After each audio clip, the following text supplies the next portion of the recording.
Quem inventou a maior parte do que costumamos chamar de civilização? Quem foi que inventou todas essas coisas que costumamos atribuir a uma sociedade sofisticada e refinada? Todo mundo sabe a resposta: os romanos. Eles construíram edifícios magníficos e também obras-primas de engenharia. Todos aqueles aquedutos de água, eles tinham água quente corrente em suas luxuosas vilas. O layout de sua metrópole é às vezes até superado até mesmo com o da nossa metrópole moderna, devido ao planejamento prévio preciso. Bom, essa é a impressão sobre os romanos, criada pelos livros didáticos de história e pelos documentários de TV. Mas mesmo que milhões ou até mesmo bilhões de pessoas acreditem em uma determinada história, isso por si só não é uma prova de que essa história seja verdadeira. Então, vamos dar uma olhada nas evidências arqueológicas disponíveis e decidir juntos: existe algum motivo para acreditar nessa história ou não? Em primeiro lugar, a arquitetura. As pessoas que se consideram acadêmicos respeitáveis definem o estilo arquitetônico romano como um estilo grego antigo simplificado, enquanto fazer uma cópia grosseira da casa do vizinho mal pode ser classificado como algo inovador. Sem mencionar o quanto o próprio termo cultura grega antiga é questionável por si só, levando em consideração que temos um número muito maior e muito mais impressionante das chamadas ruínas gregas antigas fora da Grécia. Mas o que eu acho mais interessante é que esses mesmos acadêmicos pinguins também dizem que a civilização grega antiga surgiu das cinzas de culturas mais antigas, como, por exemplo, a de Micenas. Agora, nas escavações arqueológicas nos locais de Micenas, eles não só encontraram sistemas de esgoto completos que forneciam água, mas também tinham água quente corrente até mesmo no segundo andar de seus edifícios.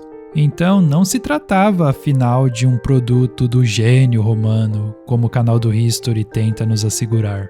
Tudo já existia em uma cultura que, de acordo com esse mesmo History Channel, teve seu colapso final pelo menos 1000 anos antes de os romanos aparecerem no cenário histórico. E daí eles classificam Micenas como uma civilização da Idade do Bronze. Idade do Bronze? Então, como explicar as marcas de as marcas de ferramentas de alta tecnologia no Portão do Leão, o principal símbolo deles? Marcas de ferramentas semelhantes são encontradas em todo o complexo de Micenas. E todas essas ferramentas da Idade do Bronze que você vê nos museus em grande abundância não são capazes de produzir nada remotamente semelhante a isso. As ferramentas e técnicas usadas aqui eram as mesmas usadas nos famosos megálitos egípcios e peruanos, depois que as pedras foram colocadas ou fundidas em geopolímero, ainda não sabemos. Depois disso, elas foram moldadas com uma ferramenta em uma única passada. Ou seja, ainda não desenvolvemos ferramentas modernas e portáteis que sejam tão poderosas que, com uma única passada, você possa moldar fileiras de pedras a uma altura de 2 andares. Essas marcas não combinam bem com a ideia geral que nos é dada sobre a Idade do Bronze, e é por isso que eles não mostram essas imagens no History Channel.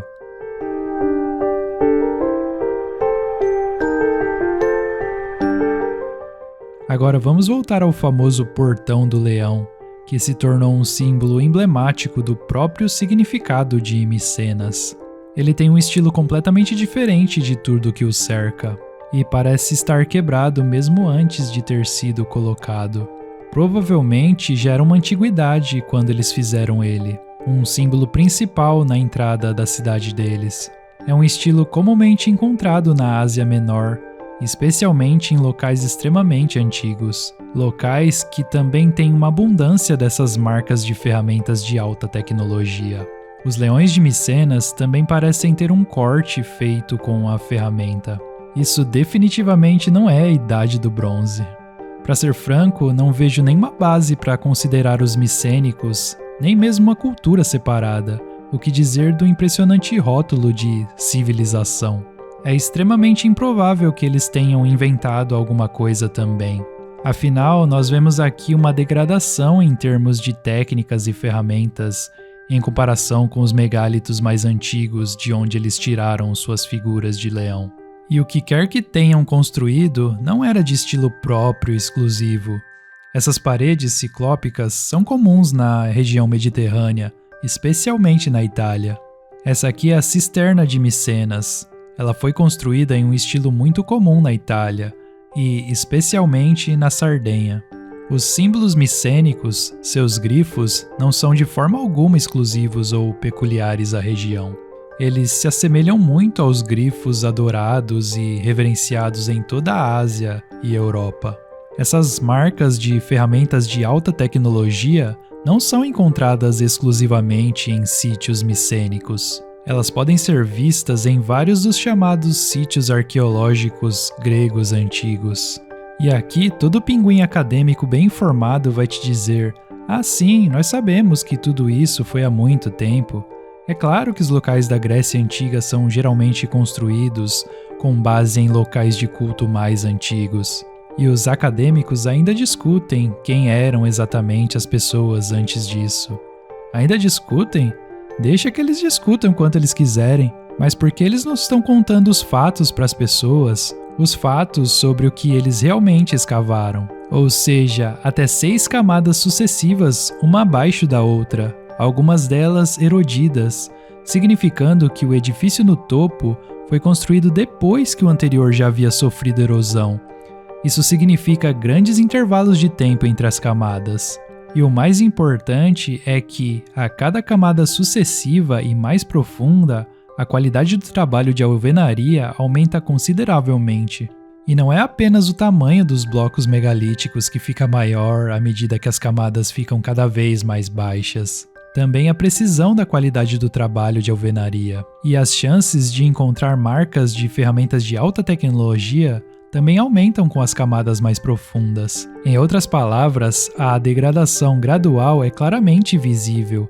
Em vez disso, eles estão nos enganando com conversas sobre descobertas e inovações. E não se trata apenas de propaganda falsa. Eles também encobrem ativamente os valiosos artefatos das antigas civilizações. Aqui você vê que algumas marcas de ferramentas de corte são pouco visíveis. As camadas inferiores estão submersas sob o asfalto moderno, ou que seja o cimento. E tudo isso está sendo feito sob os enganosos slogans de preservação e restauração. Na realidade, a maior parte do que os turistas em geral veem nos chamados locais da Grécia Antiga são construções modernas, algumas delas envelhecidas artificialmente.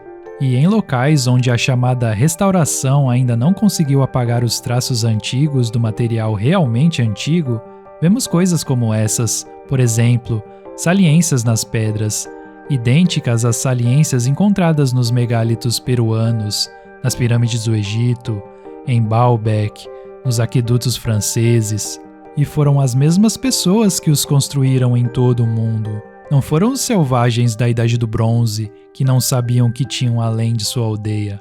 Essa é uma alvenaria megalítica poligonal da Grécia. Você encontrará padrões quase idênticos em um grande edifício na Turquia e em Cusco, no Peru. Esses são grampos usados nos sítios megalíticos da Grécia, idênticos aos usados na América do Sul, África, Ásia, Europa.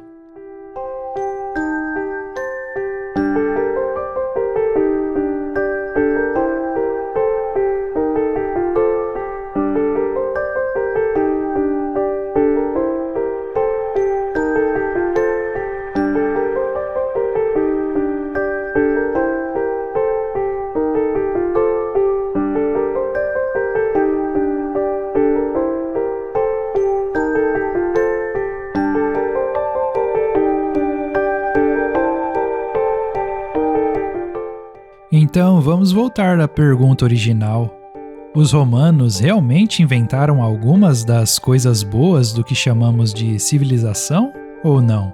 O que dizer dos aquedutos romanos, por exemplo, construídos com tamanha precisão que chegam a ser milimétricos? Curiosamente, grandes e impressionantes aquedutos romanos são encontrados em abundância em dezenas, se não em centenas na América, principalmente no México. Os pinguins nos garantem que os colonialistas os construíram porque se preocupavam muito com os habitantes locais. Será? É estranho que alguns dos aquedutos, na verdade, alimentem cidades pré-colombianas como as astecas. Também é um tanto misterioso o fato de os colonialistas, que gostavam tanto dos habitantes locais, terem viajado no tempo até a época dos romanos para aprender a construir aquedutos com eles. E também depois que essas pessoas amáveis conheceram os habitantes locais, de alguma forma, uma fração muito pequena da população local permaneceu viva. E eu concordaria que os aquedutos romanos na América seriam uma curiosidade peculiar da história que simplesmente não conseguimos entender ou explicar. Isso se não existissem centenas, se não milhares de artefatos romanos encontrados em ambas as Américas, como veremos no episódio sobre ambas as Américas. Eu acreditaria que os aquedutos são algum tipo de exceção estranha se não existissem o que chamamos de portos de estilo europeu submersos nas Bahamas, juntamente com ruínas de grandes plataformas e fundações de edifícios em um estilo semelhante. Essa série aqui não vai ser do tipo, não foram os romanos, foram os vizinhos deles. Não, vamos abordar problemas muito mais fundamentais, como o fato de que fomos doutrinados a acreditar em tantos termos equivocados com os quais tentamos definir nossa história, que às vezes nos faltam até mesmo o básico, como vocabulário para começar a investigar o que realmente aconteceu no passado. Por exemplo, as cidades da América do Sul estavam repletas de estátuas greco-romanas. Novamente, eles nos dizem que tudo isso foi feito pelos colonialistas. Mas que colonialistas? Aqueles mesmos que estavam queimando pessoas vivas apenas para torná-las cristãs? Aqueles que dedicaram toda a vida a combater o paganismo? Devemos acreditar que essas mesmas pessoas fizeram estátuas fantásticas dos mesmos deuses dos pagãos, convidando mulheres mal vestidas e homens usando apenas uma folha de videira e as colocaram no topo de seus edifícios sociais mais respeitados nas cidades?